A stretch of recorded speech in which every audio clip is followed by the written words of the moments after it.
চশমা museum, a house of world class, জলট্যাক মোড়, বহরমপুর মডার্ন হোটেলের সামনে। লালবাগে বিতর্কিত বই বিক্রি ঘিরে চাঞ্চল্য ছড়ালো। অভিযোগের ভিত্তিতে টোটো চালককে থানায় নিয়ে যায় পুলিশ। জানা যায়, লালবাগ শহরের সম্প্রতি এক টোটো চালক সন্তু রামপালজি মহারাজের লেখা কিছু বই বিক্রি করছিলেন। ঘটনাটি নজরে আসতেই স্থানীয় লোকজন টোটোটি থামিয়ে বইগুলির বিষয়ে জানতে চায়।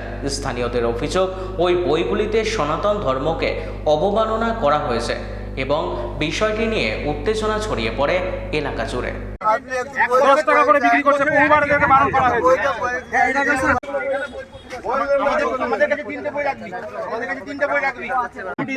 এই তোমার নাম কি? আমার নাম আদেশ রায়।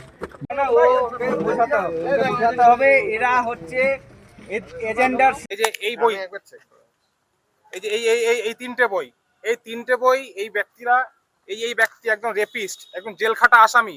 এই ব্যক্তি তার জেলে বসে বসে তার মন মতো সনাতন ধর্মের সম্বন্ধে উল্টো পাল্টায় বইয়ের মধ্যে লিখে সমস্ত কিছু বই ছাপিয়ে এরা, আমাদের ধারণা এরা একটা এনজিওর মাধ্যমে বিদেশি ফান্ড, বিদেশ থেকে টাকা পায়। সেই টাকা নিয়ে এরা যে গোটা সমাজে হিন্দু ধর্ম সম্বন্ধে একটা প্রোপাগান্ডা ছড়িয়ে বেড়াচ্ছে আর সাধারণ মানুষকে বোকা বানিয়ে এই গীতা লিখেছে, গীতা তোমার জ্ঞান অমৃত, এইসব উল্টোপাল্টা বই খুললেই দেখা যাচ্ছে শ্রীমদ্ ভগবত গীতা লেখা আছে। যারা সাধারণ সনাতনী, সাধারণ হিন্দু মানুষ, তাদের তো বোঝার ক্ষমতা নেই এইসব বিষয় সম্বন্ধে। তারা এই প্রোপাগান্ডামূলক বই, এসব উল্টোপাল্টা লেখা বই, এই বই তারা পড়বে, হিন্দু ধর্মের সম্বন্ধে ভুল জানবে। এমনিতেও আজকালকার যুগে যে চারিদিকে যে হিন্দু ধর্ম সম্বন্ধে একটা প্রোপাগান্ডা ছড়ানো হচ্ছে, এই বইগুলো তার জলজান্ত উদাহরণ। আর আমরা সাধারণ মানুষরা এইসব বই পড়ে ভুল বুঝছে, সনাতন ধর্মকে ভুল বুঝছে। সনাতন ধর্ম যে ওই ইতিহাস, যে সব থেকে পুরনো একটা ধর্ম, সেই ধর্মের গরিমাকে ছোট করছে। আমরা আজকে তাকে পাকড়াও করেছি, বহুবার আমরা দেখেছি, বহুবার বারণও করেছি এসব বই বিক্রি করতে। আজকে অবশেষে আমরা তাকে পাকড়াও করেছি, পাকড়াও করে থানায় নিয়ে এসেছি। আপনারা দেখুন না, এই বইয়ের মধ্যে লেখা আছে যে হিন্দু, মুসলিম, শিখ, ইসাই পৃথক কোনো ধর্ম নাই।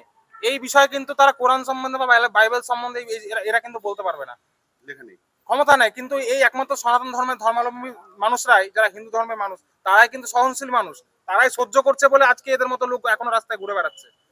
অন্য ধর্মের সম্বন্ধে বললে আমাদের ধারণা তার চামড়া গুটিয়ে নিত সেই ধর্মের মানুষরা। তো আমরা চাইছি না, আমরা চাই এরা এসবগুলো বন্ধ করুক। আমরা কোনো হিংসামূলক কার্যকর তার সঙ্গে করতে চাই না। আমাদের আজকে আমরা তাকে করেছি, থানায় নিয়ে এসেছি। এখন পুলিশ কি করবে, পুলিশের উপর সম্পূর্ণ ছেড়ে দেওয়া হচ্ছে।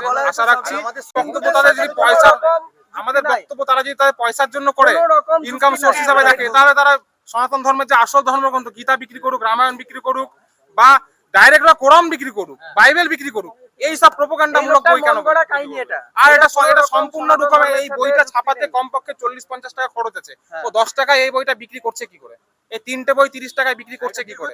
এটা দীর্ঘদিন থেকে, আমরা দীর্ঘদিন ধরে দেখে আসছি। ইতিপূর্বে আমরা কিছু বলতে পারিনি, আমাদের কথা শোনাতে পারিনি, কিন্তু আজকে আমার নাম শুভজিৎ দাস, পশ্চিমবঙ্গের মুর্শিদাবাদ।